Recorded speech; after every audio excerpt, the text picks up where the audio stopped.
стотинки. 5 стотинки. С Сашо и Светлю. Здрасти пак. Пореден четвъртък е. Аз съм Сашо. Наред сме ние. Аз съм Светлю. И сте отново с 5 стотинки.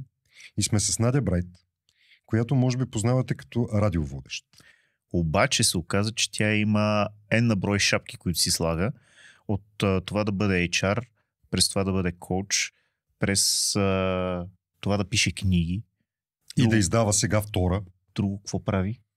Занимава се с каузи. Всъщност много е при сърце една кауза, за която ще чуете малко повече в епизода и която не е много лесна за изнасяне, хора. Смисъл това да се натовариш с такива интересни неща и да бъдеш комуникационен експерт на понякога трудни за комуникиране работи си е работа. Работа си е сериозна работа.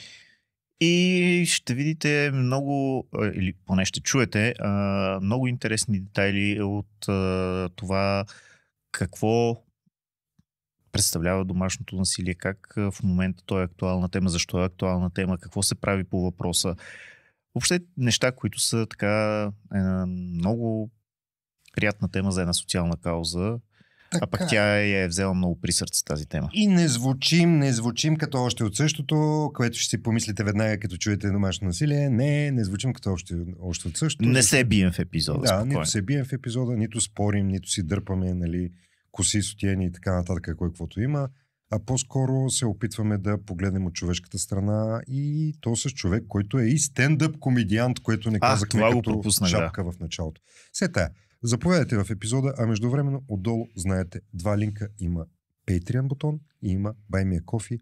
За тези, които искат да ни подкрепят еднократно, може да го направят през Buy Me a Coffee, а за останалите, които вече попадат за пореден път на това съдържание, помислете дали не искате да станете един Patreon на този подкаст, за да може да излизаме и следващия четвъртък. Слушайте сега, заслужава си. Айде.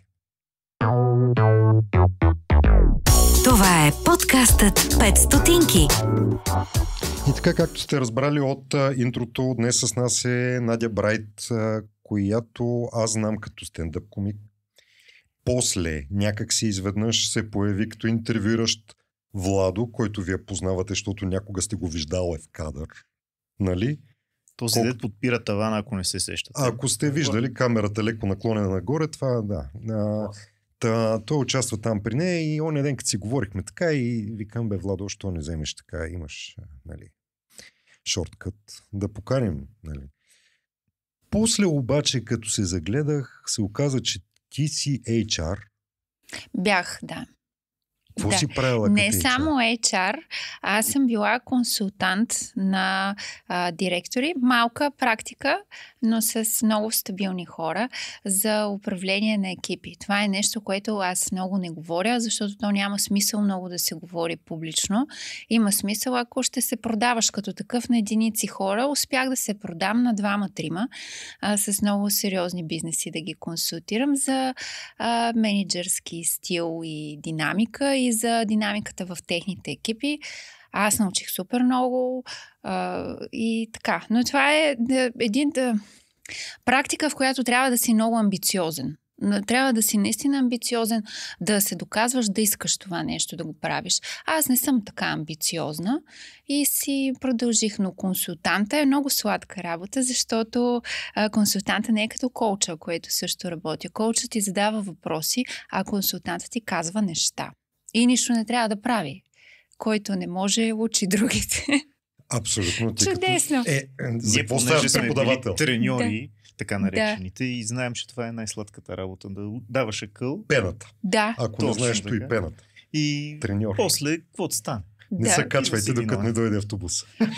Нали, нещо в този стил.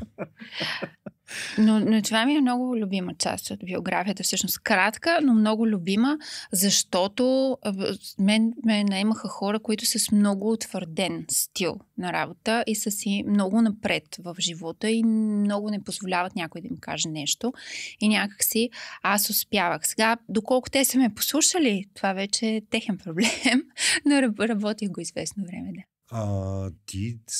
Тоест, аз започнах с HR-а, защото ми беше някакво много интересно, което е тотално out of the box от всичко друго, което съм чувал. Нали? Книга имаш, имаш кауза, радио, излизаш на сцена, забавляваш хора, въобще... Коуч за промяна. Така и изведнъж... Да, наистина това е странно. Сега истината е, и това не е тайна, че на мен, аз първо станах рекрутър преди няколко години, защото на мен просто ми се наложи в този период да отида някъде да работя на заплата. И с опита, който до момента имах, който няма да ви го разказвам сега цели, защото той не е кратък, с опита, който до момента имах... Имаме епизод за час. Почти не. Час. Ами аз имам, може би, 20 години вече трудов стаж. Едно интервю за работа да проверявам, ако искате. Да, ако искате. Но просто си прецених, че с опита, който имам, и това мога да се някъде да кандидатствам за рекрутър. И така работих 1 година като рекрутър, където също научих много и съм много благодарна на компанията, в която работих. Просто трудно е за мен да работя от 9 до 6 в тази среда и през това време реших, че ми се занимава с консултантската работа, успях да си намеря първия клиент и така направих този транзишън, да го кажем на български. А ти преди транзишъна какво си била? Ами, преди транзишъна съм се занимавала защото там имам бяло петно. Значи, виж, ние по принцип започваме с нашите гости от детството. Адам и Ева Рай. Да. Какво беше в детската градина, какво хапвахте там? Да, смисъл съм толкова стара, че мога да ви кажа ябълката как са я подали. Листото, нали? Да, ами това много ми напомня. Аз преди време, доста временно си го спомням, излязох на среща с един мъж и му разказвам, нали сега ние се опознаваме, кой какво, и аз разказвам. Сега съм рекрутърка, сега такова, нали, семейно положение, бъра, така. И той казва, имам чувство, че всичко, което разказваше за последните 2 години, какво се е случвало преди това. Ми казвам, айде сега да не отваряме 10 години терапевтичен материал, нали? Толкова ли е важно? Така че, не, преди това съм се занимавала с неща, които са свързани отново или с управление на някакви екипи. Занимавала съм се първия контент менеджер сама. Това е менеджер по съдържание в България, малко след змията и ябълката, нали? Това нещо. И преди листото. Да. Wellness коучинг практика и всичко, което аз правя, кариерата ми изобщо не е на пръв поглед консистентна, но всичко, което аз правя, надгражда в една определена посока и тази посока се нарича комуникация с хората по всякакъв начин възможен. И къде точно се отвори вратата на радиото? Ами това беше един страхотен шанс, за който съм благодарна, че ми дадоха Радио Фокус. Ива Дойчинова, програмната директорка, Кирил Налджиев, нашия собственик на радиото. Аз наистина съм и много лоялен човек, но миналата година, на Нова година, си пожелах да работя в радио. И после си казах, Надя, кой ще те вземе? Има си хора по медиите, работят толкова години, познават ги. Кой ще седне тебе да те вземе за радио? За какво? И видях обаче някъде в февруари ли беше, че Радио Фокус имат нов собственик, търсят си нови хора. И направих все пак с моя опит една канва презентация. Оле, мълчи. Да. Мълчи. Да, на която им пратих, че аз съм много добър водещ и Ива Дойчинова каза, според мен да. И ми дадоха драйв тайм, тогава, когато хората най-много слушат. Едното е сутрин, аз съм вечерта, от понеделник до четвъртък, от 5 до 8. Просто е така ми каза, ти ще го водиш това предаване. Фани. Да, и аз как супер, и аз за това съм дошла, нали, в крайна сметка. И влязохме в едно студио, аз да направя демонстрация как бих водила. И беше ужасно. Беше просто пократително. Аз не можех да повярвам, Ива Дойчинова и тя така, но нищо не можеше да повярва. Да. Малко мисля, че едно колебание се появи във всички нас. Обаче въпреки това заложиха на мен и се получи. Караха ли те да четеш? Не, новини гладко? Не, нищо не се ме кара. Аз това ще да ти кажа, да попитам по-скоро, кое ти беше най-трудното в това представяне, в това демо? В представянето и в демо всичко ми беше трудно. Всичко. Аз не знаех какво говоря, защо го говоря, притеснявах се. Ти представи си, един човек ме слуша и аз се притеснявам. Нямаш ли подготовка предварителна някаква? Аз си мисля, че цял живот съм се подготвила. Че сега, нали виждате, че гладко говоря. И в живота си винаги гладко съм говорила. И така беше, но тя не ми каза събери си нещата, беше ми приятно. Даже ме запозна с собственика, той, нали, каза, че ще ми дава и заплата. Нищо, викаш се научи. Да. Ще има надежда. И така, и почнах да водя. Сега първите предавания, знаете, аз съм го разказвала това, но нямам чак толкова много фенове. Има няколко човека, които не са чули тази история със сигурност. Zillions of people. Listen. Хора, водих от понеделник до четвъртък първия път или от вторник до четвъртък, 1 март миналата година. И не ги слушах какво съм водила, как съм водила. Това е на живо, не. Не ги слушах, за да не стане нещо да съм убия, примерно. И казах, обаче трябва, не е професионално да не се слушаш след това, нали? Докато се учиш, Но казах, професионално трябва. да се самоубиеш. И да. Така де, слушах ги след четвъртък в петък. И след това сънувах, сънувах, че си търся работа в един хипермаркет на топлата витрина. След като се слушах. И бях такава в съня си, дано да не ми дадат на студено някакво място, дано да е на топлата витрина. Искам да кажа, че работата на топлата витрина в хипермаркет е абсолютно за уважение. Аз, например, не бих могла да издържа и уважавам всички хора, които работят такава работа. Но просто това е показателно. Аз колко съм си мислила някъде дълбоко в себе си, че толкова не ставам за това нещо, че трябва да ида в другия спектър изобщо на кариерното развитие. Много по-успешна си от мен. Значи, Да. той опита да работи на топло, само че в затвора. И сега Като- виждаш, Хората сега води ще си подкаст. помислят всякакви Като какъв- тъпти. Да, затова кажи какво Но ако си са работи. слушали предходни Да. епизоди, ще знаят, че там аз консултирах, нали? Така да се каже. Нали? Как се влиза Ама- в затвора? По собствена воля или просто докато По си бил там, са ти по дали собствена да правиш воля, нещо? включително и в Сливенския затвор съм О. влизал. Мгм. Нали, така да се каже, от професионални задължения. Но това е, когато ти ме поканиш в радиото, може да си говорим за Да. Сливенския затвор. Добре, До да. тогава, И то защото това с сериозно. топлата витрина Да. си е чиста комуникация. Идват всякакви хора, които искат да им намалиш нещо или да сега Да. тази мусака хубава ли е. Да, може би още съм имала надежда за себе си. Но аз като ти казвам, че си по-успешна Да. от мен, защото аз едно време в Радио Експрес, като щях да почвам да работя, и те ме сложиха на... То тогава имаше Радио Експрес, нали? И то Това е беше хубаво да се национално знае. радио. И търсим си човек да чете новини. И аз принципно не е къде да не съм виждал книга. Може да чете. Знам азбуката, нали? Мога да Да. я цитирам. Въобще някакви такива неща. Дори мисля, че част от буквите и на глаголица мога да ги напиша, ако са на пъна. Обаче, като ми сложиха микрофон и блекаут, и не мога, почнах да заичам, връщам думи и така нататък. И то, дето ме изпитваше първия път, вика, нищо, много ти е хубав гласа, ще го преживеем, ще дойдеш пак. Отивам на втори кръг интервюта. Този път вече отлял гипса тотално, защото първия път нали, срещу вентилатора съм са. И пак опити. Сега трябваше да взема един текст, да го предам с мои думи кратко. Така. Изкарах квинтесенцията от текста. Браво. Обаче много зле. В смисъл, нали? Нищо, вика. Звучиш добре на микрофон. Не се притеснявай. И накрая на третия кръг дойде шефа и каза, не се занимайте с глупости. И не ме взех. В смисъл, Тая енергия впрегня в друга материя. иначе щях да съм си Да. малък, Беше да си в несъществуващо вече радио. от ранна детска възраст. Ама аз и Митко Павлов. Двамата, примерно. Заедно, Как? да.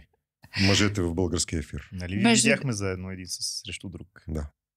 Така ли? Да, той е бил тук, на твоето място. Добре, ще го гледам. Митко, му пращам поздрави. Павлов, аз водя както сега говоря тук. Аз не водя както нормалните хора се подготвят, говорят гладко, контролират си гласа или нещо такова. Аз съм те При слушал да мен ти е- кажа, не ти личи. Така ли? Не Като съм да благодаря. не си се... И всички колеги вече са се научили, че им бъркам имената. Но Добро утро. Да. Просто искам да кажа, че на мен там са ми дали свобода да си бъда каквато съм и това много ме притеснява, защото не съм сигурна. От друга страна, от една страна много ме радва, от друга много ме притеснява, защото не съм сигурна доколко това е успешно, ама ще го разберем. Да. Веднага да те попитам, Да. знаеш ли дали те слушат хората в интервала от 5 до 8 ли каза? Знам, че от 5 до 8 чувам от тук, от там, че ме слушат. Първо от хората, които ме държат на тази работа, нали? Което е много важно. Вадете ми статистики, графики. Да, и се твърди, че ме слушат хора. Сега има доста хора, които ме слушат без да могат да ме понасят изобщо. Но това също знаете, че не е нещо ново. Много често хората слушат хора, които им се дразнят. Нали? А защо трябва да не те по нас? Аз много категорично, като че ли казвам някои неща. Сега, нека да кажа, защото няма да е колегиално в никакъв случай, ако не го кажа. В най-слушания час от 17 до 18 с мен е един колега, който в този час ние с него дебатираме неща и тази симбиоза, доколкото чувам, е най-добрата част, нали, от предаването, въпреки че не искам да казвам, че е най-добрата част, защото пък след 19 са гостите. На мен това ми е супер интересно и страшно ме обогатява. А ето сега да си кажа всичко за предаването, между 18 и 19 имаме кулинарна рубрика, която Ива Дойчинова я измисли. Аз в началото бях готвене, рецепти, кой ще слуша това на ум, разбира се, ги казвам тия на работи и на програмната директор. Да, какви са тия неща? Страхотна е рубриката, хората я слушат, шеф-готвачи, които записват рецепти. Една колежка я движи обаче, за да я организираш, защото това е сложно да ги намериш, те пак да се навият. Но когато ги намериш и се навият, е страхотно. И много любимо време имаме и спорт. След 18:30 влиза колега от спортната редакция и почва да говори някакви неща. Аз в един момент вече изключвам, нали, като някои работи. Не ги знам изобщо. Не знаех не съм интересен. В началото казвах Мбапе. Мбапе е як. Да, но научих се с общи усилия. Ме научиха кое как е. Те се научиха къде да ми натискат. Примерно споменават Роналдо и Саудитска Арабия. Аз съм такава, държава, Роналдо, Меси е супер. И така, това е положението. Аз получавам някакво дежавю. Защо бе? Все едно слушам себе си. И ти ли? Водещия, с който дебатираме, аз повече си мълча, за да изглеждам не толкова глупав. Гости, които понякога въобще не ги разбирам какво говорят. Въобще точно едно към едно. Ма с радиоводещите винаги е имало един такъв въпрос, защото... Как се чувствате? Да. Горе-долу, нали? Как се чувствахте, когато за пръв път се наложи да износите цяло предаване? Защото то едно е да ги слушаш, друго е да трябва да го измислиш. Значи. Аз в началото водех без Благой първия час, сама си дрънках. И как се чувствах? Защото няма човек срещу тебе. Как говориш на нищото? Ти знаеш какво става? Те ми казват на края на предаването, когато е минал госта и то режисьор ми казва, имаш 5 минути за края съм. А аз казвам, това е супер много, не мога. И те казват, добре, ти почни и вече като спреш, ние ще го измислим, ще пуснем песен, нещо ще направим. И в някакъв момент са такива, айде вече, мина 5 минути. Аз съм бъра, нали? Аз само приятна вечер, докато им пожелая, те минават 2 минути. Какво да правят, къде да отидат, какво? И така аз мога да говоря. Да, ти сигурно можеш да говориш, защото излизаш на сцена и някакви хора идват специално заради тебе, дори те наричат кралицата на българския стендъп. Това е с тия кралици да спре вече, защото ние сме много комедиантки и не е хубаво, когато една я наричат кралицата, а те хората, журналистите, те не го правят с умисъл, просто сега дали да... Едната кралица, другата е перла, това ме. Тебе са те поканили, ти си кралицата сега, но мисля, че поспряха малко с кралиците. Сега предполагам, че пътите до стендъп сцената е минал през open mic, нали, но защото тук разни хора са идвали от Inside Joke, да, знам, да. И много често са говорили за тези open mic-ове, знаем какво е open mic, знаем как изглеждат нещата. Но на мен, както и в предния разговор, по-предния всъщност, някак си винаги съм си задавал въпроса, какво е усещането да се включиш, ама такова ставаш и отиваш. Тоест тази част не е да си го планираш в главата, ами в момента, в който за първ път трябва да излезеш на сцената, това ставане и тръгване на там. Как ти се получи? Аз мисля, че може би колкото сме колегите, толкова различни истории ще разкажем какво е било. На мен първи Open Mic, аз си написах там. Отидохме с приятелки, нали, естествено. Ние ходихме в един смръдлив бар на тия Open Mic-ове, едно това е някаква страшна женска вечер, нали? Трябваше той е бил такъв феминистичен. Не. Беше си на Дими на Inside Joke, което организира. Въпросът е, че аз не ги познавам тия хора от той неговите стендъп неща сцената. с каузи от време на време, така че можеше да бъде на някакъв... Не, стендъп Open Mic, дето има всяка седмица и аз за първи път съм там. Изобщо не знам какво е това, честно казано. И съм си взела приятелките за кораж. И те идваха в началото всяка седмица и трябваше да се напиват, за да не гледат къде сме и какво се случва и какви са хората и защо, нали. Както и но беше много приятно. И аз първия път съм си написала там моите неща, какво ще говоря и през цялото време ми казвам преди да изляза, ще бъде много зле, това ще бъде много зле, това ще бъде много зле. Но ставам и тръгвам. Аз нямам, нали, не съм имала никога спирачка, като става дума да се изявя нещо. Както идеи, ставам и тръгвам. И знам, защото още го има видеото от първия път, че тогава като останах и така си приседнах на едно столче и известно време говоря приседнала на бар стола и отстрани не личи колко се притеснявам, но аз знам, че за да съм седнала. И в един момент обаче се изправям и вече, нали, бърбара. Но от началото си говоря... Да, от началото си говоря гладко, те хората ми се радваха и моята приятелка едната каза, аз се притесних, като те слушах, нали, колко ще бъде зле. И казва, в момента, в който започна да говориш, и бях така, от какво съм се притеснявала. Какви теми завъртя тогава? Каквито си върта постоянно. Аз си говоря за мъже, жени, срещи, връзки от различен тип, крайна връзки, плащане на сметки. И това са моите винаги. Имам един сет, се казва, нали, когато е комплекта шеги. Имам един сет София срещу провинцията, където много е застъпено, нали, пак и връзки и така. Нали знаеш, аз съм Пловдив от Перник. Ти сигурно си кореняк. Да, рядко се срещат софиянци, така че бях подготвена да сте от някъде. Имаме на 14 март София срещу провинцията в София Лайф Клуб. Като ги гледам, всичките са от провинцията, освен мене и Дими от Овче купел на постера, като ни гледам.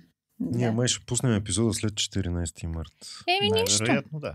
Добре, имала съм. И мало е. Да. И добре, от всичките неща, които вървят покрай темата за каузата, да стигнем... Да. Вчера, търсейки информация за тебе, чета хороскопи. О, да. Всяка седмица, даже днес трябва да напиша за следващата седмица хороскоп. Ама това сериозно ли? В смисъл такова, звездите ми го говорят и ти го пресъздаваш или... Two parts, 50-50. Да, защото от една страна това, което аз го пиша, е по правилата на астрологията. Така че, да, много познавам. Кръгчето чертаеш? Да, транспортир, пергел и ги пиша според астрологията верни. Но никога не забравяме да кажем, че астрологията не е наука. Това е нещо за забавление. Това не може да ни определя живота и, нали, да не се вживяваме. Четеш го, кефиш се и толкова. Аз просто много мраза шарлатани и някак си, тя една моя приятелка казва, ти с едната ръка сееш с другата, нали? И ти с тази усмивка можеше да влезеш национален ефир и, нали, Алена да си гледа работа. Да, не. За Алена или добро или нищо. Ние не знаем още дали е на знаете кого астролога, така че... Знаете кого... Аз не знам, така че... То е... Блажени са, не знаеш. В момента преговаря. Да. Добре. За правителство. Между другото, това е много интересна тема, защото ние тук говорим за мен. Аз не знам какво има интересно на хората за мен, честно казвам. Може би някакви други теми, които не са така пряко свързани с мен. Много интересна тема е за хората, които са на високо ниво и с много власти, много възможности и имат нужда да усещат някаква по-висша сила, с която да се съобразяват Божията и да ръка разчитат на нея. Да. Насочва. Божията ръка ли ще е червен конец, той и червен конец носи. Да, ма не само той. И фюрера си имал Ева Браун да го напътства, нали? Той и тя го е и на такова. Боже, чия беше тая шега. Забравих кой беше комедианта, не е българин, може и да беше от много известните, който казва, значи отишъл е За 4 дни в този бункер ли за една седмица, какво беше? С тая жена и се застреля. Това казвам и аз. Да. За всеки велик мъж, нали, стои някой Стои една Ева Браун. Да. Сега, нали, в наши ни вече приемаме, че зад някои велики мъже стоят и мъже. Така че. Велики. Ама по-интересното е, че и зад някои велики и жени стоят мъже, което е Да. Стоят. доста интересно. На Тачер мъжа е някакъв пример за такъв. И на Меркел. Такава подкрепа, да. На човек, който отгоре на всичкото на края на живота си е в доста незавидно състояние на фона на това, което е било. Така че да. Минута мълчание. Не, аз ще веднага да попитам, след всичките тези интересни неща, които разказа за себе си, само за книгата не споменахме нищо все още. Да, благодаря. За да спомена ли или просто констатира? Каква книга си написала и откъде се инспирира, както на чист български се казва? Да. Както много хора по време на пандемията и аз написах книга, но истината е, че някак си сега вие чувате как говоря, имам някакъв речник. Нали? Но намира се. Намира се. Също така аз мога и да пиша. И винаги се намирам някой, който просто ми влезе, вземи си почивен ден и влезе в Фейсбук. Да, защото наистина трябва почивен ден, за да изчетеш Фейсбук. Така. И винаги някой ми е казвал, защо не напишеш книга. Защото това не е чупи баница паяш. Трябва наистина да имаш добра история. Това е не просто речник да имаш и да пишеш, според мен. Нали, тя седи и чувства и обича и така нататък. Според мен е много по-сериозна работа. И нещо се случи там в личния ми живот, катализира някои неща. Мария Пеева, която ми е издател, ми каза, айде пиши, нали, вече книгата. Казвам, добре. Ма пиши вече книгата, защото Иво Сиромахов ми беше писал под един пост, защо не напишеш книга. Ма викам, верно бе. Чак, що ми Иво Сиромахов ми го каза. И сядам, пиша, написвам една глава, според моите разбирания, и я пращам на Иво Сиромахов и Тео Чепилов, не знам дали знаете кой, но той е една градска легенда, също автор на книги. Пращам и тези хора толкова добронамерено ми върнаха рецензия на тази една глава. Какво е по-добре да бъде, как е по-добре да... И аз го прочетох и си казах, това никога не мога да го направя. И го затворих и го оставих. И тогава, нали, след това дойде момента с емоционалните ми на мене ситуации, гледаш си часовника, издателката. И седнах и я написах тази Миша, която има много добри отзиви, за които съм много благодарна. Със сигурност има хора, които не я харесват, естествено, просто те не са намерили за нужно явно да изразят нехаресването си лично. Но имам страшно много запазени всичките, всеки, който ми е написал нещо, в една отделна галерия съм си запазила скриншоти. Невероятни неща, много съм благодарна. И какво направих? 3-та година не съм написала втората част. Обаче сега я пиша. Много пъти казвам на хората, аз да съм благодарна, че някой ме пита, разбираш ли? Че някой ме пита, Надя, кога ще има втора книга? Това трябва всеки ден да се благодаря за това нещо. И вече я пиша до края на май. Ще я напиша и вече когато успее Мария да я издаде, ако става за нещо, разбира се, ако не става, няма да издаде. Добре, увереността в историята, откъде дойде? Защото каза, че трябва да си сигурен, ама то винаги в главата ти седи едно такова, може и да не, може и да не. Ако съм казала, че трябва да си сигурен, да не знам точно какво съм имала предвид, аз не съм била сигурна, но я имах тая история. Този път имах история. То не е история всяко нещо, което ти хрумне. Нали? Не е както стендъпа, не е ти да си много острумен и да разказваш на приятелите си шеги. Както да правиш моноспектакъл, не е нужно просто да си артистичен. И това, че пишеш статуси във Фейсбук, далечно означава, че може статия да напишеш. И това, че си речовит, не значи, че може по радио да говориш. Тоест, трябва все пак, нали, нещо да излезе. И този път я имах историята, излезе изпод ръцете ми добре. И вече ако Мария беше казала, че не става за издаване, нямаше да я издаде, нали, естествено. Тя каза на премиерата на книгата, на представянето, каза, че си е била подготвила, защото ние сме приятелки, че си е била подготвила как да ми откаже, ако не става, но слава богу не се е наложило. И за втората съм ми казала, сега нали знаеш, че няма да ти се сърдя, ако кажеш, че не става. Да, знаем. Това колко е искрено. Дебе, наистина няма да как ще се сърдя. Аз искам да си направя една лична проверка. Да. Затова ще те попитам, трябваше ли ти някакво специално вдъхновение, за да почнеш да пишеш книгата? Ами да, този човек, който тогава ми разбие сърцето, обаче... Ще ти кажа после защо те питам. Да, шаут-аут за човека, защото ние сме си вече много време. То си разбиваме, то се събираме и така нататък. И супер добре си живеем по този начин. Така че да. Като секс и града. О, да. Такава история ми звучи. Аз те попитах за вдъхновението, защото 7 години предполагам достатъчно ти говори като автор включително. Да. В книгата Практиката там казва, че писателите, т.е. творците въобще не трябва да търсят вдъхновение, просто трябва да правят нещата. И това ми беше интересно. Ти като човек, който сега си започнал... Ма ти много умен се извадил. Само ме потиска. Да. Ма цитираш книги, мани, бе. Да. Добре, продължавай. Да. Беше ми любопитно да разбера. Ами според мен е така. Аз хората, които са по-сериозни от мен в тази работа, го казват, но и аз съм го видяла, защото особено го видях. Първата седнах и, както казах, беше пандемия, беше ми мъчно. Това нещо излизаше много добре от клавиатурата и се получаваше. Втората обаче, когато трябваше,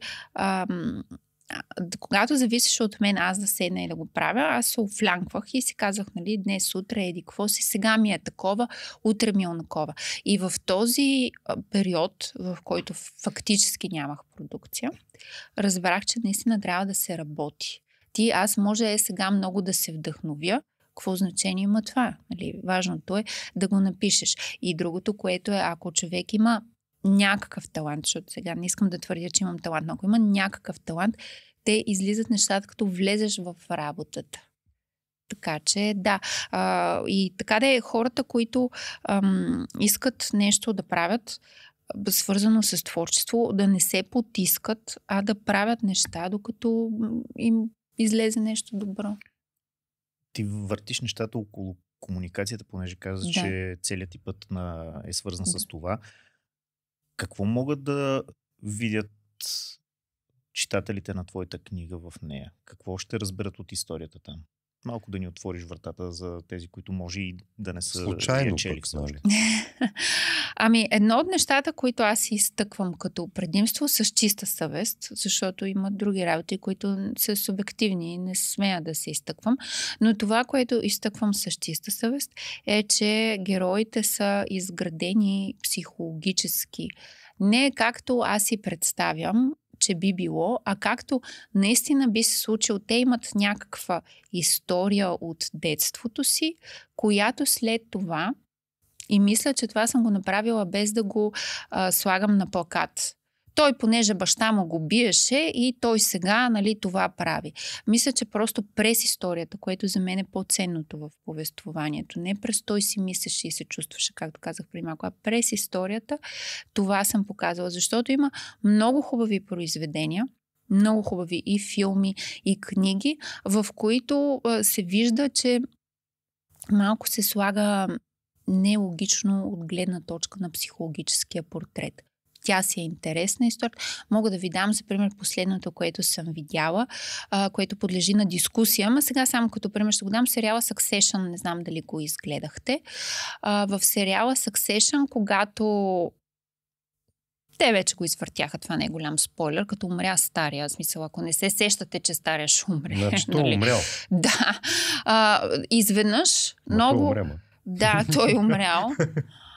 И изведнъж реакцията на децата му за мен не беше логична на фона на повествованието назад, но беше интересна. И знам, що са направили така.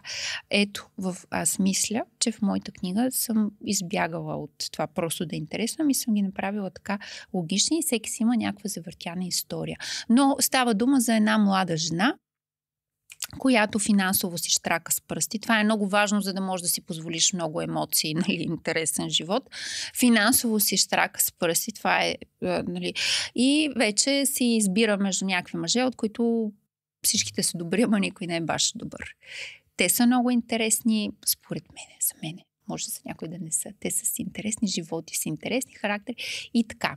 И накрая вече трябваше да има втора част. Но ще има. Да.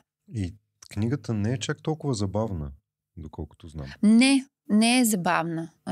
Сега няма да умреме, нали? Не, смисъл не е да си прережеш вените надлъжно, но не е стендъп комеди. Не е хумористична. Има някакви тип острумия, които аз така говоря, ама колко това е забавно, но не е жанра, не е да е забавно. Защото темата, самата тема не е от най-лесните, а темата, доколкото знам, е свързана и с лична кауза твоя.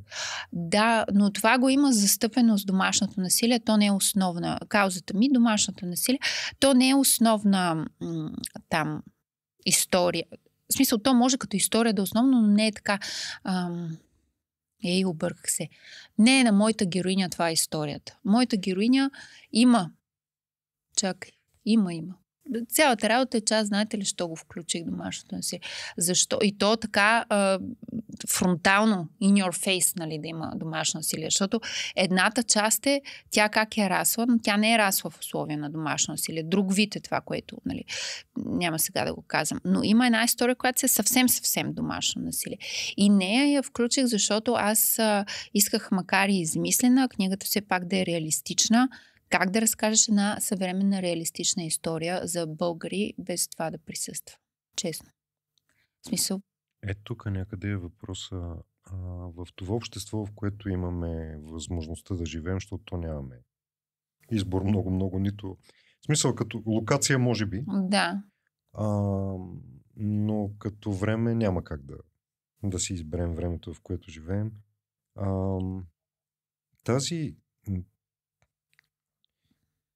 Доколко се чувстваш като част от едно цивилизовано време и въобще това всичко, което те тормози покрай каузата, чисто емоционално те ангажира? Защо? Как? И въобще тази кауза как стигна до тебе? Какво ти е отношението? Каузата как стигна до мен аз не съм имала в живота си, слава Богу, върху мен не е упражнявано насилие. Семейството ми не е било такова. Ние сме така наречено традиционно патриархално семейство сме били, но не е упражнявано. Не съм живяла в такава ситуация, но просто почувствах солидарност и четох някакви неща преди години, които жени други бяха писали, обърнаха внимание на този проблем. И за мен това е една малко нонсенс несправедливост. Защото ние го имаме този проблем. Да, има домашно насилие. Ето, напоследък виждаме, ако преди не сме виждали, че то не е само към жени. Просто статистиката е повече към жени, защото логично е, нали, физически кой е по-силен и какво може да причини. Другото, което е логично, е как ние сме възпитани са в крайна сметка, кой какво да търпи. Така, и това е за мен огромна несправедливост. Ти знаеш, че го има този проблем. Знаеш колко е лош и въпреки това трябва адски много да се борим, за да може да се тръгне към решаване. Искам да кажа, че малко вече сме напред. Защото преди години борбата беше да обясним, че наистина има. Защото повечето хора казваха, това са някакви единици. Нали, това е. Доста хора са склонни дори, когато виждат с очите си или са го преживели, да казват, че няма такова. Случайност. Да. Имам една приятелка, която е расла... Част от отношенията между хората в края на краищата. Расла е в по-малко населено място в България преди години и казва, ние там за нас си беше нормално. Примерно, еди кой си пребил дъщеря си и счупил ръката. Това са възпитателни методи. Като Камен Донев. Да, той боя не да разгражда, той изгражда. Да, аз и до сега имам хора, които ми казват, боя вреди само на грънците.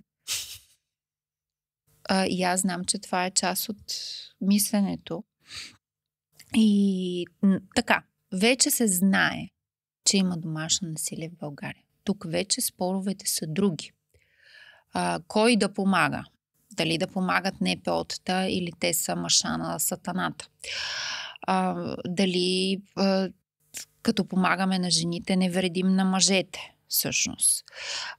Други са така, дискусията е друга, но сме се убедили, че има. Нали, тя защо стои? Това е също много важен въпрос, който повече хора ми се струва, че вече успяват да разберат. Честно казано, не е достатъчно, но повече отколкото преди разбираха защо се стои в условия на домашно насилие. И си...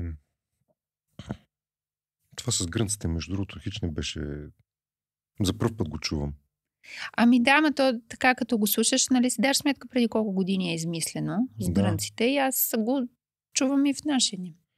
Това, което обаче аз много, много силно симпатизирам на дори примерно с Пулс Перник сме работили много пъти в някакви неща, които са имали нужда от човек с форум ключ, нашето събитие популяризиращо каузи или примерно подкасти, за да говорим по темата. Говорихме и за това как успяха много бързо да преодолеят там една тъпотия, дето им спретнаха с една книга в училище. Повдигахме тази тема, обаче винаги съм се замислял последния въпрос. Аз, нали, мъж, в среда живея, в която аз поне не съм наясно няколко момент да преминава през такъв процес. Да кажем, поне видими белези на жени или мъже или деца, които са претърпели някакъв такъв период. Не съм срещал. И някак този проблем стои, обаче някак стои във въздуха наоколо, просто защото едни хора говорят, аз не мога да го усетя. В същото време обаче има едни организации, не казвам, че НПО-тата са такива или накива, просто има едни организации, които до така степен са приели каузата при сърце, че когато говорят, аз, който не съм се усещал дори провокиран нали, се чувствам атакуван. Ти като комуникационен експерт, как си мислиш, че тази тема трябва да бъде комуникирана към широко общество, в което съществуват и индивиди като мен и те не са малко? Доколко натрапчиво трябва да е това говорене? Сега, първо да тръгнем от... Натрапчиво, не знам, обвинително, защото имам чувство на момент, че има такова едно обвинение, все едно ти си поредния. Да, аз щях и това да ти кажа, че всъщност домашното насилие не винаги е физическо. То в много случаи е психологическо. Тук имам съвсем друг въпрос за след малко. Това може да е и тяхната проекция. Всъщност те по този начин да се опитват да те насилват. За съжаление. Първо, големия обществен интерес трябваше да се събуди, за да има натиск да се направят законодателни промени. Защото ние и като човек, и като организация ние може да сме ангажирани, да повдигаме въпроса, да говорим. Но това е въпрос, който трябва да се решава на институционално ниво, на национално ниво. Сега в момента текат някакви, прие се закон. Не ми се влиза в тази тема отново. Те как го приеха закона, да. Много приеха и сега има някакви раздвижвания. Върши се нещо. Наясно сме всички, че нали, да се върши точно толкова и точно колкото бързо искаме и така. Но демонстрира се някаква политическа воля. Между другото, извън дори тази тема, във всички теми, тази политическа нестабилност, в която сме в момента, тя не работи добре за нито един бизнес и за нито една кауза. Но както и де. Така че по тази тема трябва да се говори, да се вдига шум, да се правят неща, но работата трябва да се върши от други хора. Примерно организации като Пулс, те работят страшно много, но те трябва да са, нека да кажем, Фондация Пулс е организация, на която може да се обадите, ако сте в риск или считате, че може да сте в такъв и да се консултирате по телефона с специалист, как да процедирате с това и също така те предоставят и незабавна защита. Разбира се, местата им са ограничени и възможностите, но в крайна сметка добре е тази информация да се каже. Нали, незабавна защита, не си представяйте, че идват с бухалки да ви пасат. Има място, на което може да отидете и да получите закрилата, която е необходима. Много правилно уточнение, всъщност, да.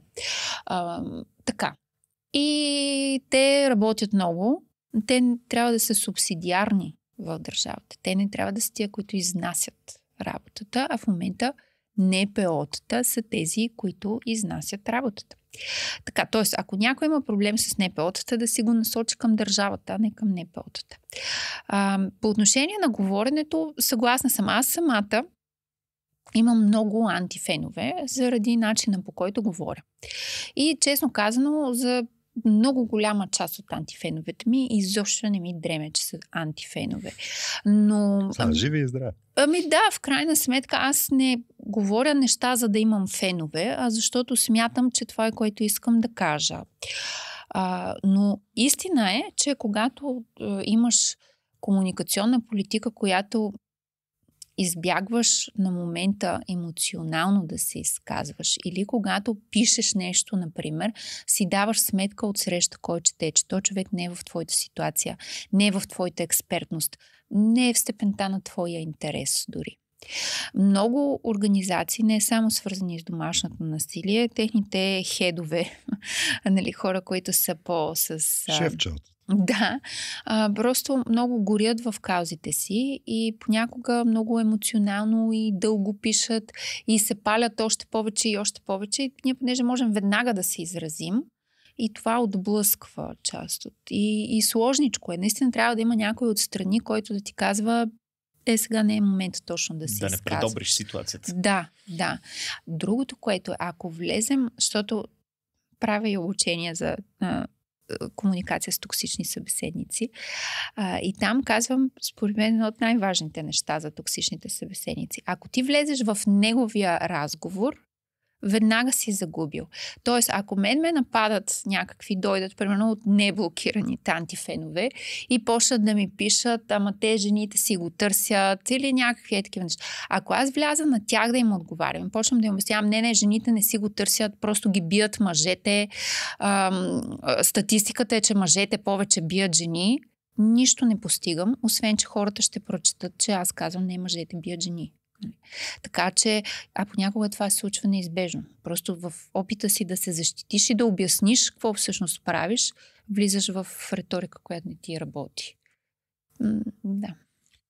Да, и тук идва следващия въпрос с другото, защото твърде често, ако обясняваш на мъже тази гледна точка, и тези мъже са, да речем, по-миролюбиви създания. Не са от тези, дето ще хванат винкило и ще хукнат, нали, напред-назад. Има един друг стереотип, който е в обществото и той си е такъв насъден от много време, нали, за мъжа под чехъл. И този, който... Ние имаме цяла фабрика за чехли, ти какво говориш? Абсолютно, но въпросът е, че някак в обществото няма тази златната среда, която трябва да бъде многото. Нали. Хората, които не са от... слабата страна, т.е. жените им да им скачат по главите и да се чувстват емоционално насилени и да не са в другата крайност, които пък да вдигат и да си посягат. Тоест, в средата има адски много хора и тази комуникация, т.е. замерянето с аргументи от един и от другата, от едната и от другата страна, изведнъж тези по средата започват, гледайки така като тенис, нали? Ти си отдолу под топката и се чуеш кога точно ще те тресне нещо, което ти не си искал да е нацелено към тебе. Да, и много често, примерно, някой може да си каже, сега тая е истеричка, някой някъде я е бил, нали, и тя се изказва. Защото това е възможно. Възможно е наистина аз да съм истерична, възможно, нали, това не е някакво изфантазирано. Да, и затова трябва да се внимава как се говори, за да създадеш правилния образ. Защо ги няма тия по средата? Според мен ние още дълго време няма да ги има тези по средата, защото не съм точно аз човека, който да се изказва за връзки и как се градят, но имаме един стереотип, не само ние в България. Има много сериозен стереотип, че да си мъж означава да не си жена. И че тези двете неща са противоположни. Черното го определя спрямо бялото. Да, че те са противоположни и трябва да си взаимодействат, нали, много красиво инь-ян. Да, много красиво. Обаче единия е такъв, другия е съвсем различен. Айде сега бъдете заедно. Нали? И ти колко е срамно да си мъж под чехъл. Ти трябва да тропаш по масата. Мъж ли си? Точно, да. И като ги вкараш в конкуренция хората, те не могат да си взаимодействат, те не могат да си партнират. Според мен е добре малко да се така успокоиме на тема джендъри, кой какъв пол е, какво означава ти да си мъж, да имаш женска енергия. Малко да се успокоиме на тая тема и да почнем вече по-партньорски да, жената е различна от мъжа. Това не означава, че са коренно различни същества, примерно. Някак си да сме в конкуренция. Не сме, според мен, в симбиоза така масово. То не сме в симбиоза масово, но има и други някакви наслагвания, които не, че искам да споря, напротив, мен просто ми липсва убеждаваща комуникация към мълчаливото средно разположено мнозинство, защото примерно, когато беше ония протест срещу все още недоказания, но твърде вероятно причинител на нараняването на Дебора в Стара Загора, аз до такава степен от цялата комуникация, която вървеше в обществото, имах чувство, че като видя млад мъж с къса прическа и татуировки, брада и черна тениска, той задължително е изрод. Ние с мои приятелки си споделяхме, че и това е, как да ти кажа, много искрен, спонтанен импулс. Ние се подтрепервахме, като видим такъв човек в този период. Аз също. В смисъл, въпреки че не съм от тая страна, дето нали, макетни нощчета и така нататък, но имах чувство, че като видя такъв на улицата и изпитвам някакво... То не е погнуса точно, по-скоро исках да се махна от там. И тогава се зададах въпроса, защо е така, при положение, че един от младежите, с които работя, той беше като организатор т.е. нещо като организатор на един от протестите и той също е с татуировки, с черна тениска и гола глава. И беше там и като го видях, викам, всъщност нещо се опитва да ми се създаде като стереотип. И говорейки за това цялото нещо, няколко дена по-късно, ти каза преди малко за джендъри и така нататък, изведнъж цялата комуникация се пренасочи в някаква посока, обхваната от организации и хора, които бяха по-скоро за равноправие на еднополови двойки и така нататък. И хората започнаха да остават с някакво друго впечатление и цялата тази смесица от комуникационни послания изведнъж започна да обърква. Това яхване на вълната ли според теб? Да, винаги има яхване на вълната или има искрено, естествено. Проблема е жив, в смисъл, той е там. Да, аз знаете ли, понякога се обръщам към хора в моето обкръжение, които не са ми от най-близките хора, които са мъже. И им казвам следното, защото ние коментираме това нещо и моята каза, и понеже аз съм така, може би по-остра, когато говоря и създавам понякога, без да искам, отблъсквам даже или стряскам, и аз се обръщам и им казвам, вижте, и те ми казват, че аз така не ги убеждавам. И аз им казвам, вижте, знаете ли колко е трудно да се говори с мъж. Не с всеки мъж, но много често. Повярвайте ми, това е истински опит. Да говориш с мъж на тема насилие. Значи ти първо трябва да му създадеш един safe space, нали? Той да се чувства спокоен, че ти не го обвиняваш него. Че ти говориш за някакви други изроди, не за него. Първо той е safe space. После внимателно да му поднесеш проблема. Да не се стресне той от това, че жени се намират в багажници, в септични ями, от това, че може да й отреже парче месо и да си го опържи в тиган. Нали, трябва да внимаваш с това. След това трябва да му поднесеш информация, от която той не се е поинтересувал. Какво е добре да се направи, докъде е закона, какво се случва. Да вложа цялата тази енергия, да изглеждам по-мека, отколкото в момента изглеждам, за да може ние да проведем разговор. И евентуално, ако той не е много закостенял и не е женомразец, той да премине на светлата страна. Хора, пълнолетни сте, можете да четете, образовайте се, писна ми. В смисъл, наистина ми писна. Аз съм на 40 години почти, всеки момент ще ги навърша. Преди 2-3 месеца или колко беше, едно момче в Netflix, той е силно милионер, да е на фона на мене особено, но това момче няма и 30 годишна възраст, мисля, че се казва Мат Райфъл.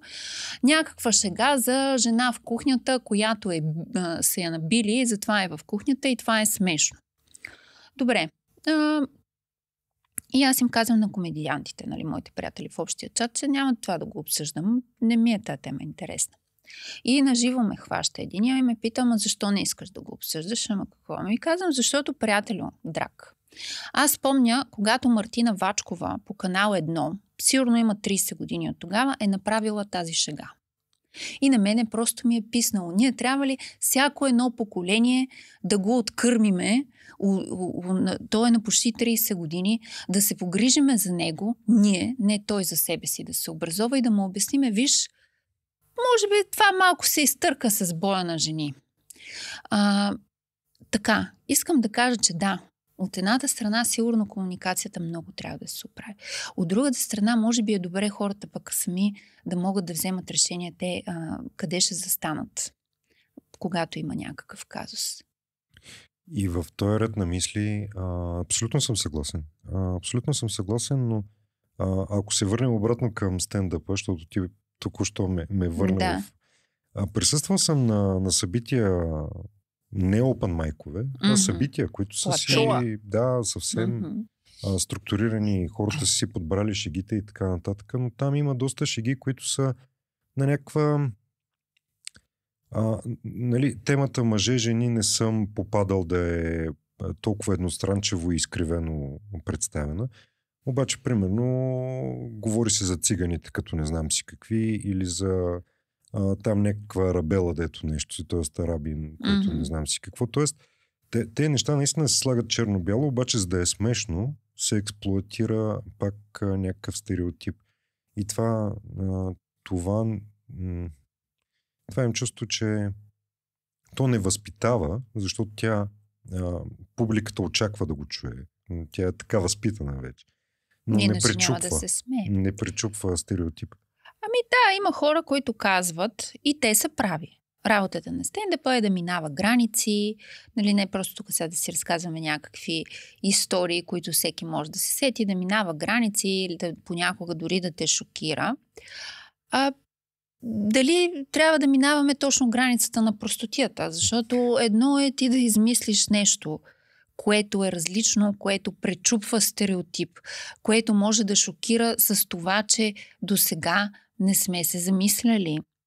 Аз не мога да кажа, че правя такива невероятни, нали, инсайти да давам на хората, но не правя и простотия все пак. Така че, да, това е едно. И друго е да се обърнеш и да кажеш, мангалите са в каруци, нали, и това е и оттам да измислиш някаква шега. Да. Какво от това пречупва и какво си ти толкова пък чак направил? Другото е с секса и с половите органи, защото аз също говоря за секс и понякога просто виждам разни хора, които използват секса и половите органи като децата, които, нали, знаете, като научат някаква мръсна дума и просто искат да ти я кажат, за да стане без дори да знаят какво стои за това. Да се похвалят да са интересни. Точно, да разчупи за него. Това е, нали, вече върха на познанието. Така че има разлика и само нека си кажем, че хората, които нямат култура, няма да им обясним какво е това. Ти не можеш. На човек, който е невъзпитан, трудно ще му обясни. Много малко са тези, които са невъзпитани, но разбират ценността на възпитанието и се възпитават сами. Обикновено не можеш. Това за обяснението на домашното насилие, мислиш ли, че всъщност балона на образованите, на разумните хора, всъщност те така или иначе го разбират, а тази информация, това знание трябва да стигне всъщност до тези извън балона, които може би са тези, които се смеят на простотиите, тези, които дори създават стереотипите. Тоест, да започнем да говорим на тези, които... Най-вероятно подходът трябва да е съобразен, но аз си представям, че средностатистическия разумен човек дори с малък набор от примери би го разбрал и не би трябвало да има някаква резистентност към даден проблем и към конструктивно подхождане към този проблем. Като най-вероятно те, които всъщност са и субекти на домашното насилие, те по-скоро са в някаква друга категория.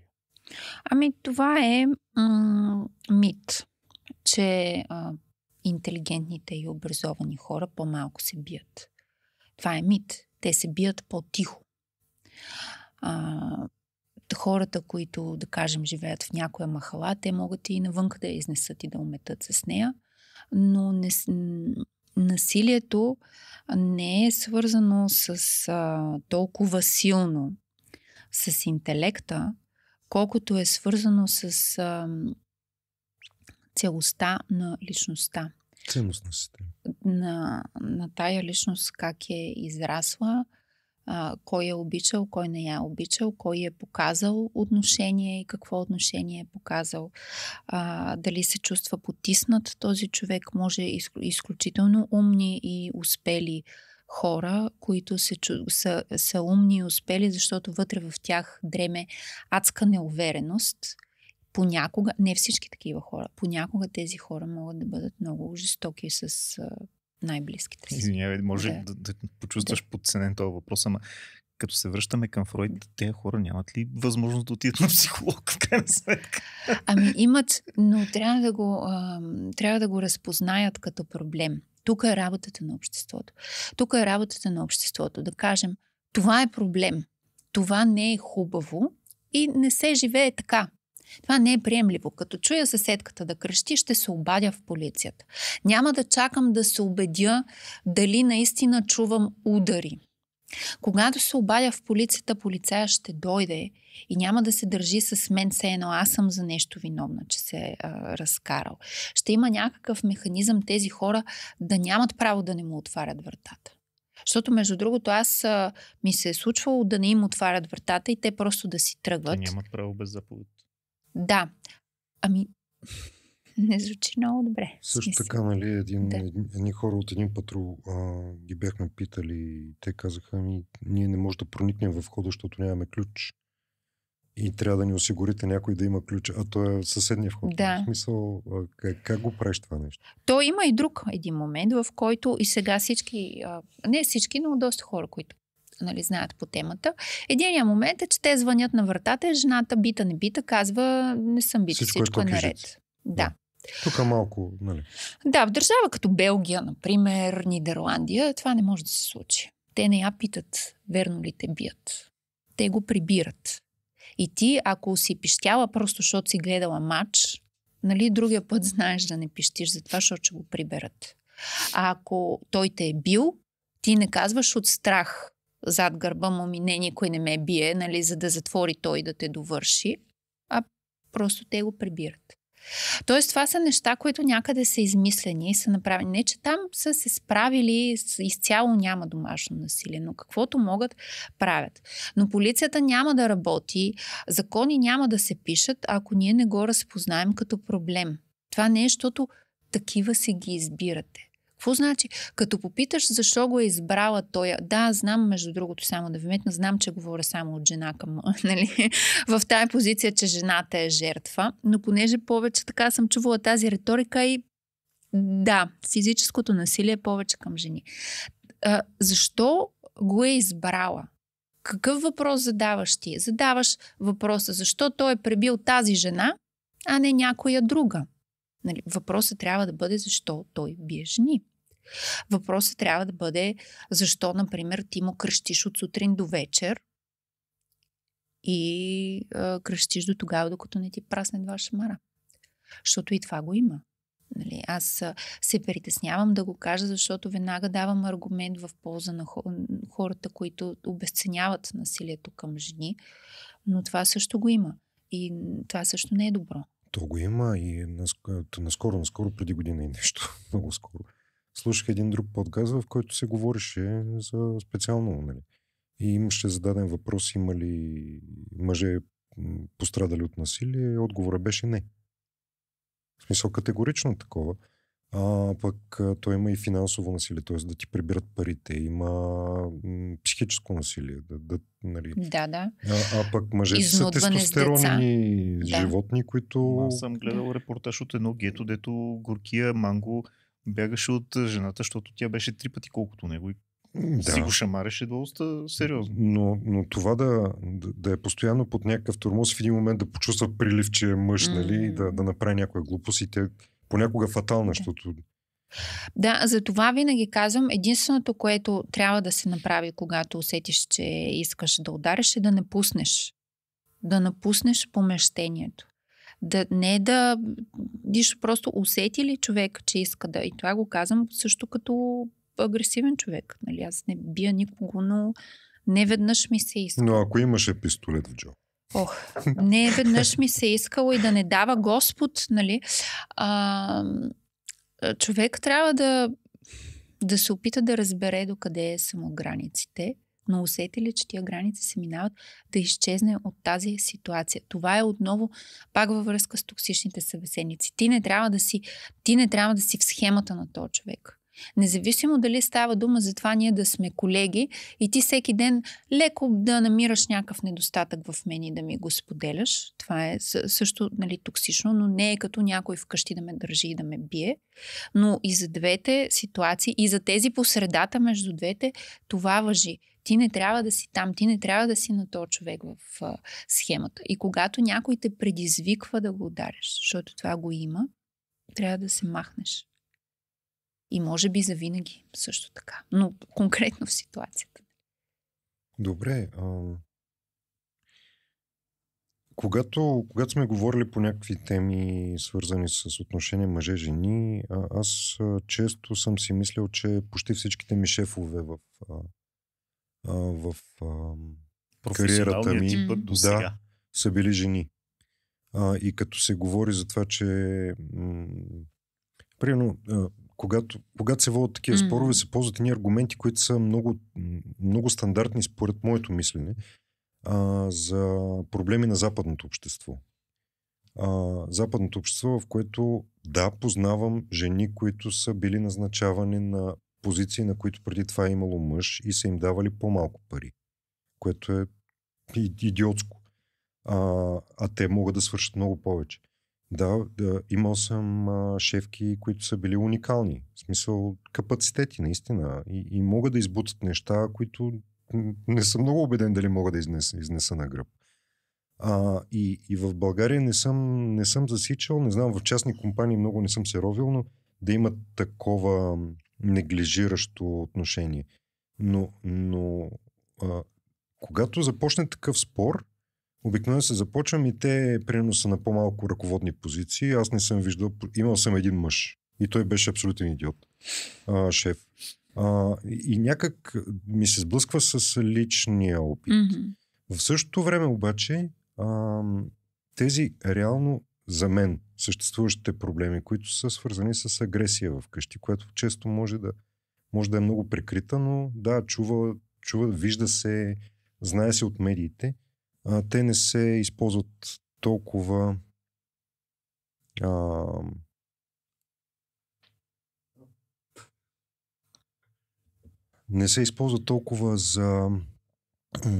за да се стигне до емоциите на цялото общество. Тоест, използват се аргументи валидни за друго общество някакси. И това е усещането. Въпросът е какъв? Аз мога да кажа със сигурност, защото не аз, а то си е по статистика. В България сме много напред в жените на ръководни постове. Да. Така че в това отношение да. Сега, хубаво е да погледнем по-дълбоко и да видим докъде са жените на ръководни постове и на къде на най-ръководните. Да, министъра винаги е бил мъж. И където се правят вече истинските политики във всеки един смисъл на думата и където е голямата игра, са всъщност мъже. Но, да, в статистиката сме напред и това ни е наследство от комунизма, защото комунизма направи жената в работата. Мустакатата Пенка Краниска стана на плакат. Ама мустакатата Пенка после се прибира вкъщи, те са работили наравно с този мъж, тя се прибира вкъщи, пере, готви, гледа деца и така, и после отиват пак наравно. На крана. Да, не й е било лесно на Пенка, но благодарение на това, защото комунизма е отвратително, ужасно нещо, но това е наследство от комунизма, така при нас. Така че това е така. Много хора на ръководни позиции, и жени, и мъже, просто са насилници не в смисъл да са някакви изроди, нали, които ще те пребият или пребиват хората си вкъщи, но в комуникацията си. Те се налагат. Нарцисизма е нещо, което, освен че модерно сега да се говори за нарцисизъм, но то го има от много време, е нещо, което се харчи в хората на ръководни позиции. Те се уважават един друг, когато са такива. Когато ти заставаш срещу подчинения си и му казваш какво да направи. Къде ще го питаш ти как се чувства, това да не е детска градина? Или ще му Тук сме се събрали да работим, не да се обича. Точно така, да. И ти, щом си на ръководна позиция, значи ти най-добре знаеш какво да се прави. И това се дължи в огромна степен първо на това, че наистина много често успяват хора да стигнат много високо, които работят по този начин. Те просто са амбициозни, успяват и се справят. Това е на ръка. Но по-надолу в средния мениджмънт отиваме при хора, които понеже са много добри в естеството на работата си. Примерно аз много добре се справям с там project management и за това сега ме слагат менеджер. Ма ти с менеджерството не се справяш добре. И достигаш прага си на некомпетентност, нали? Това беше. Да. И с паралела, ако направиме с детството, ако мен не са ме обичали, а са изисквали от мен, аз изисквам от партньора си, в професионалното развитие, ако мен са ме мачкали, ще мачкам. Да. Не винаги. Хората могат да си обърнат модела. Могат да се осъзнаят какво е станало. Могат да поискат нещо друго. Могат да го направят. Може би не 100%, ама кой може 100%? Не винаги. Но много често те не си дават сметка какво правят. Те това са видяли, това претворяват. Така че има ужасни жени шефки, нали? Не знам защо, аз се сещам за казармата, нали? Като си млад нов войник, издевателстват върху тебе и ти чакаш времето, когато ти ще станеш старши и да ще си го върнеш на хора, които нямат да. нищо общо с това. Точно така. Да не говорим, че много хора пък обичат, това също са човешки неща, те се чувстват закриляни, ако някой авторитет и се разпорежда. Не случайно Бойко Борисов толкова години го избират хората. Има го и този синдром. Да влезеш отдолу. Да. На жените също имат така своя принос към това 2024 година да са понякога подценявани на работното място. Много жени влизат с така наречената женска енергия и общуват с мъжете или с тези, които са на по-високо ниво от тях, през един лек флирт. С което не казвам, че си пробиват така професионално, но това е начинът, по който общуват и малко се слагат по-надолу. Така че то е двустранен процес, а не само едните, нали, ни мразят и ние се бориме всички. Не е така. Не бориме. Какво каза? Кога ще излиза втората книга? И там ще има ли подобни истории? Тя сега се пише. Нали? Да, тя сега се пише. Значи, във втората книга, понеже на Миша баща е някаква много голяма клечка, и той само така се появява на ключови места в първата книга. Втората книга ще има по-сериозно участие неговото положение, защото ми се иска в първата книга има консултантска работа, там клиенти и така нататък. В тази малко да има да видим дали ще успея, но мисля, че ще успея по-на високо ниво хора, които и по-задкулисно, както е модерно да се казва. И съответно и тя нашата, нали, там си търси щастието. Но така, да. А мислила ли си за сценарий, филм? Мислила съм, ама то не е аз да го мисля, някой, който... Не знам, Защото спомена тук сценаристи преди половина един час. Да. Не знам, знаете ли, аз да ви призная и на хората, които гледат, аз си харесвам нещата, които си правя. Харесвам си. Сега радиото не мога всяко нещо да си харесам или всяко шоу да кажа, леле, супер ми се получи и някои неща в книгата, нали? Но цялостно аз си харесвам и коучинга, как си работя, и стендъпа, и книгата, и си, нали, искам по-добре, но аз се чувствам удовлетворена от себе си. Виждам, че това не ми носи някаква... Има много по-популярни хора от мен. Обаче не ме притеснява. Някак си съм установила, че явно това е моето ниво. То живот и здраве, нали, сигурно повече хора ще прочитат, повече ще видят, но няма да стане някакво сега да напълним зала 1 на НДК или нещо да ме поканят в телевизията да водя новото вечерно шоу. Въпреки, че добре бих се справила, ако гледат всички директори на телевизии. И в тази връзка искам да кажа, че надали нещо ще стане много бомбастично и някой ще каже, леле, тая книга трябва да я направим на филм. Но ако някой иска или да ме покани, и тук нямам предвид, искам да кажа ново вечерно шоу, не да взимам на някого мястото, защото наскоро, нали, Андрея Банда стана водеща и да не излезе сега тук, че се правя някакви клетости. Ние нямаме нищо общо с никакви клетости. Да, ако трябва да съм честен, след Митко Павлов това шоу вече не го гледам. Жив и здрав да си. Да. Не знам що. Някак си.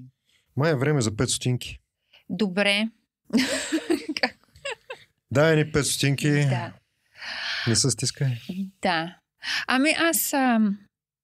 Винаги, ако някой така ме попита какво мисля, в смисъл всички 3 пъти, в които някой ме попита, на мен ми се иска хората да са по-спокойни и по-добри един към друг. Оказва се, че много е трудно. Дори хора, които не са лоши, им е трудно да постъпват добре по ред причини. Мисля, че ако сме по-добри към себе си и към другите, по-добре ще живеем. Гениално. Ако сме по-добри, по-добре ще живеем. Това са моите 500. Не са малко. Добре прозвучаха. Ако на вас са ви прозвучали също добре и смятате, че това е нещо, което така ви влиза под кожата, съдържанието, което чухте ви е харесало, споделяйте го, разпространявайте го, за да може още хора около вас и не само около вас да стигат до него. А както след малко Сашо ще ви отдолу под съдържанието, където и да сте го намерили, има линкове. Долу в описанието има линкове, как можете да ни подкрепите. Там ни е Patreon бутона, там ни е Buy Me a Coffee линка и там съответно всички благодарности към онези, които вече са го направили, независимо дали са ни купили кафе или са се включили в месечните дарения през Patreon. Там ще намерите и линковете как да ни разпространявате съдържанието, сайтове, Spotify и така нататък, всичко, което имаме. И с огромни благодарности към екипа, който беше с нас днес. Който сутринта ни купи кафе. Значи, ако дигна се и отиде за кафе. Представете си кафе. Пример от нашия екип. Бяхме жадни, голи боси и те отидоха и ни купиха кафе, момчета. И мляко. Да сме живи и здрави. Много ти благодарим на тебе за всичко, което чухме. Не, аз ви благодаря. Аз направо съм изумена вие колко търпеливи слушатели сте и как наистина създавате усещане, че имате интерес към нещата, които казвам, което е несравнимо. Искам да ви кажа, сигурно сте забелязали, но нека го кажа, има много водещи, за съжаление аз леко спадам в тази категория, които те искат да си кажат. Те го канят човека, чуват нещо и нали, това е тяхната платформа, те да се изкажат, просто да дойде и друг човек. Докато при вас това изобщо го няма, което аз много се възхищавам, но някой ден да се науча и не само се възхищавам, ама наистина ми беше много приятно и ви благодаря. Да. Значи Спас Кьосев ми каза точно обратното. Ама ти работиш върху себе си, което е похвално. Добре. Той иначе там с Спас Кьосев задаваше отговорите вместо въпросите и той само казваше човека да. Добре, айде, до следващия четвъртък, че и гледайте епизода с Спас Кьосев. Да. Айде, чао. За да получаваш на време нашите епизоди, абонирай се за канала ни в любимата си аудио или видео платформа. Подкастът 5 стотинки е независима продукция и разчитаме на твоята подкрепа. Линкове към възможностите за това сме сложили в описанието на епизода и на сайта ни 5stotinki.com. Благодарим на всички, които вече са го направили.